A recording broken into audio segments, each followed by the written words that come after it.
Hi, welcome to the bathtub. This is Master Bather Scott Bradfield. I've been master bathing since I was 12, and this is the second of our bathtub quarantine editions. We're escalating the warning factor here at the bathtub every episode, it seems like. So I think we're up to orange, level orange. So I have this thing, which is basically for painting when you paint your house, and someone's told me I'm wearing it upside down. And my wife told me now this week we're gonna have to start wearing the goggles so we can't get the coronavirus can't get in our eyeballs. So what happens is if you talk, it actually when I'm talking it actually fogs up my eyeballs, so I actually can't see anything. So I'm going to take these off, and I'm going to take this off. This is I think this supposed someone wrote in and said you had this on upside down, and I don't think it really matters, frankly, because I think we're all gonna Joe Biden and Donald Trump are going to kill us before the coronavirus gets to us. So one of the things that's worth bringing up is this is our second of the bathtub quarantine edition. So basically, we're just going to try to round up stuff to do at home and read at home because everyone's gone crazy and we're running out of interesting food. I don't have any bourbon. I'm stuck with beer. I'm still dizzy from those glasses. The other thing, we're not good at following instructions here at the bathtub. I got to warn you. So I don't have this thing on right. Another one of our very alert viewers mentioned that I did this wrong last week. We were talking a couple weeks ago. We talked about John Barth, and one of the stories is called Frame Story, at the beginning of the floating opera. And it's once upon a time there was a story that began once upon a time, and I turned it into a hat, which is completely stupid, because as Barth tells you in the introduction to that book, which I don't know a lot about, is it's supposed to be a Mobius strip. So anyway, do I have staplers? This is something you do at home with the kids, because the kids are probably driving you crazy. You can make a Mobius strip based on the floating opera by John Barth. So Mobius strip means there's only two dimensions. So you're supposed to have that story goes in and out. I personally think it works better as a hat. So if you want to do that correctly, you want to do it that way. I want to just go through a few things to read at home. That's basically it. We talked a little. I didn't show you the book last week because the bathtub was kind of crowded. This is the biography I'm reading of. I read this when I was in college.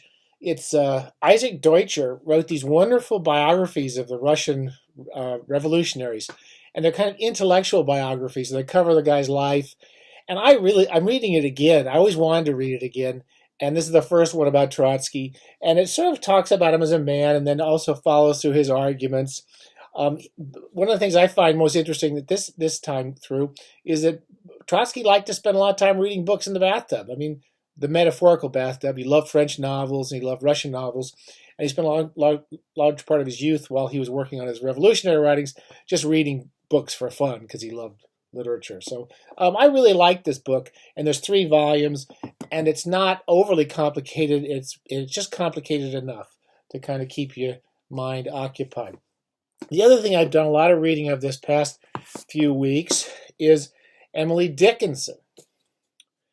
This is one of those big fat doorstopper biographies. Richard Sewell's biography of Emily Dickinson, packed with letters of all the people in her community, and I enjoyed this. It's a little dry, but I've always meant to read it, and I was reading this over the past few weeks because I was doing a piece about Emily Dickinson, and this is kind of the standard modern biography, which just tons of information.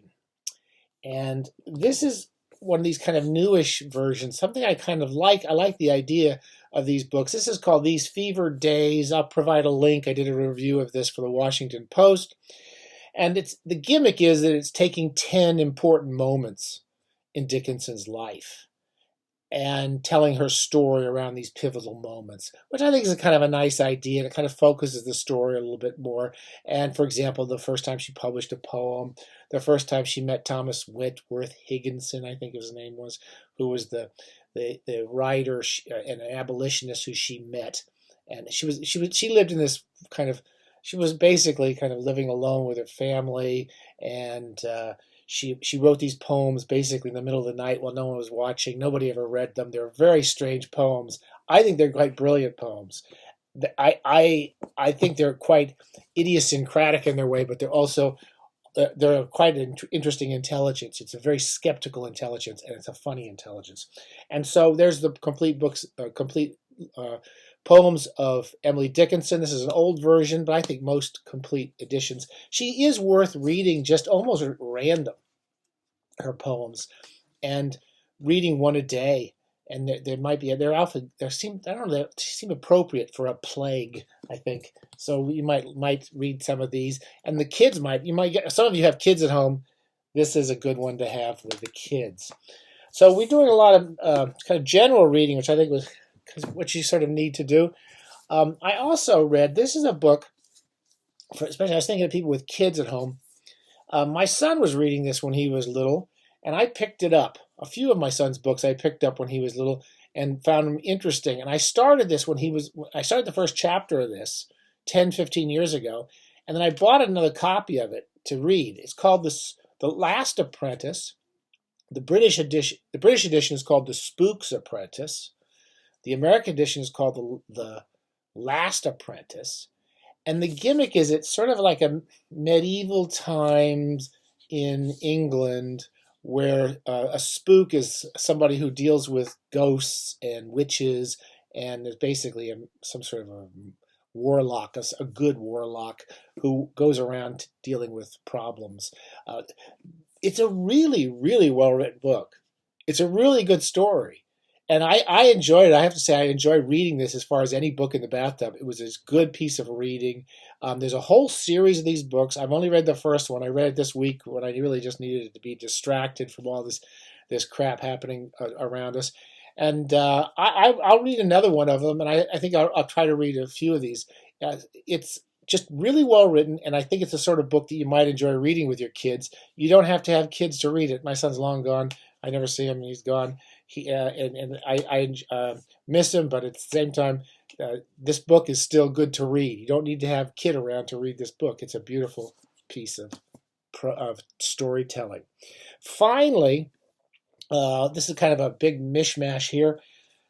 I've had this book, The Parade's Gone by Kevin Brownlow, and I've been really enjoying. This is a beautiful old book about the silent films, with great illustrations all the way through it. And tons, it was published originally, I had this book since the 90s. It was originally published in the 60s, late 60s, and then maybe mildly adapted for the late 80s. And I read it once years ago, and I'm reading it again. It has lots of interviews with people who worked on the silent films, mainly in California, mainly Hollywood. And Kevin Brownlow worked on a series of a history of the silent film in California, mainly American silent films, called Hollywood. And I've been wanting to see it again. I saw it when it came out in the 80s, and I found it on YouTube. YouTube has some amazing stuff. Not just me. I mean, I'm here. I'm like the low point of the YouTube feed. But it has this wonderful, I think it's 13 episodes, about an hour apiece. James Mason does the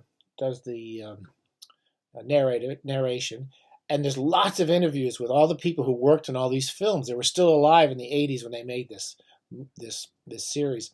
I really recommend it, especially if you got a lot of time on your hands like some of us do. There's also a lot of amazing silent films on YouTube. I saw the Cabinet of Dr. Caligari the first time since it came out. Since I saw it first, which was like in college in the early 70s, and I enjoyed it then. But it's a brilliant movie, and there's a wonderful version of it or print of it on YouTube for free. So what the heck? You got to go watch that. That'll keep you busy.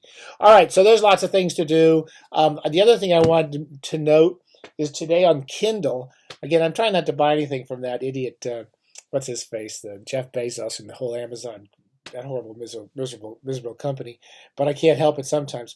They have the Boccaccio's Decameron, which is about a bunch of people holed up in some house telling stories during a plague.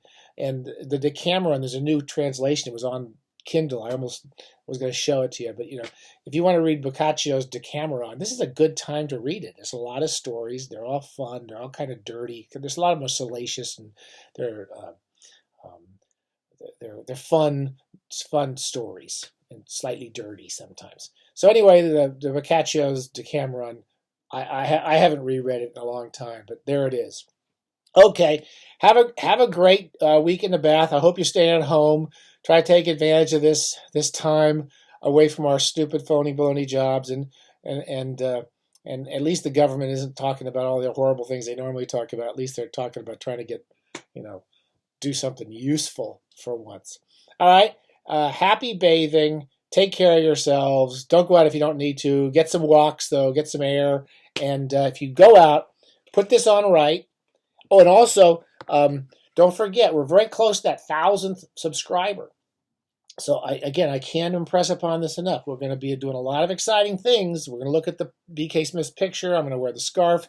And that'll really brighten up this whole quarantine thing if we can just get that. So if we get that 1,000th subscriber, I'm going to have a real special show for you right here in my bathtub quarantine, right here in San Luis Obispo. Okay? Hang in there, everybody. Be safe. Read lots of good books.